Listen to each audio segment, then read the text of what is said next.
us what was it like. I know Accrington lost the game, but scoring in front of the Clayton end, which was a dream come true, where you used to stand to support Accrington. Yeah, well, when the cross came in, it was actually behind me, the cross, and I had to divert it into the corner. I watched it back, and like 3 players were around it, and it slipped in at the post, and then that feeling when it's gone in is just like, I can't even describe it. It's like you just don't know what's going on. Like, I scored again and in front of the Clayton end, and it was one of the best feelings I've ever had. So. And that's where you used to stand to support Accrington. You've seen, loads of players celebrate in front of there. It just must have been a really special moment. Yeah, because it's like, I know how they feel when you score a goal, because I've celebrated so many goals, stood in the terraces at Accrington, so that feeling to actually score and put a smile on the fans' face. I know we didn't win the game, but just to give back a bit, it was amazing. Well, just go back to your career, because you're Accrington born and bred. What age can you remember watching Accrington?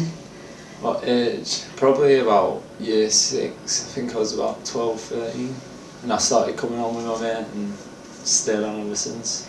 Who was your heroes at that time? Heroes? What year would that be?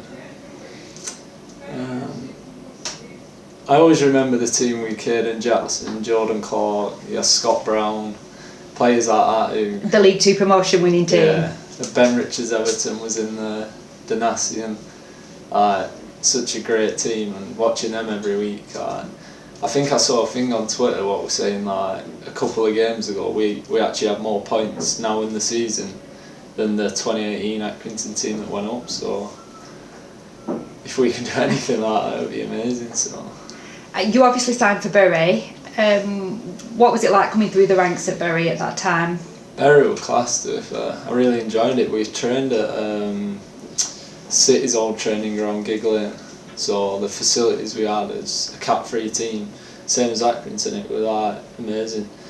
And obviously, like looking up to all the Bury pros and stuff, like, and the coaching staff, we had a strong team, to be fair. Like a lot of lads still playing now from that team, and they've gone on to do good things. So when Bury folded, it must have been really hard for you as a young lad. I guess you were 16, and your dreams of a football career could have gone then, couldn't they? Yeah, exactly. That's what I mean. Like, as soon as they folded, it like I need to find another club as quick as a bit of panic, to be fair, because you've dreamt to be in a football, and then in a matter of weeks, like you think a takeover is going to happen. We was all messaging in our group, saying, "Oh, this we might be alright here," and then all of a sudden it don't go through. And we get a message saying, "That's it, lads," kind of thing. So that was it, and then... And you had no backup plan either, did you? You said you enjoyed school, but... Yeah, I weren't the brightest in school, but I didn't really enjoy school, but it's always been a dream to be a footballer, so that's all I wanted to do, and then I came to Aki.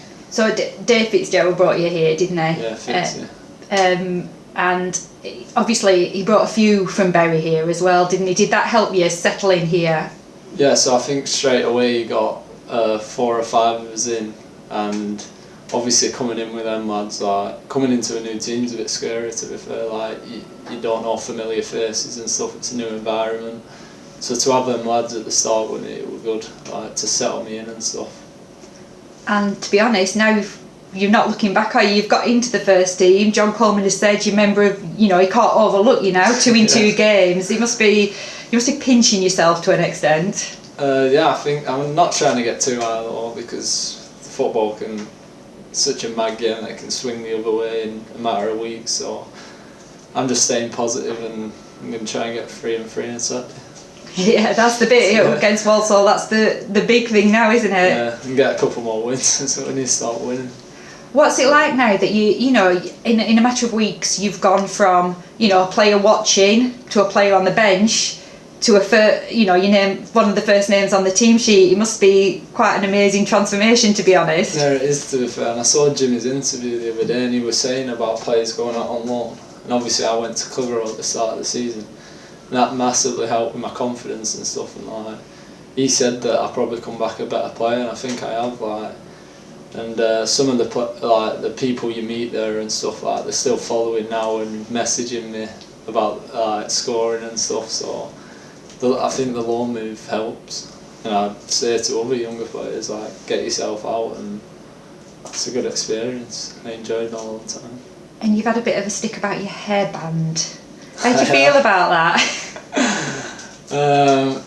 Obviously we laugh and joke about it, but it's working at the minute, so I got some new boots as well, just arrived, but I'm keeping the boots that I've been scoring in, so I'll keep the headband as well.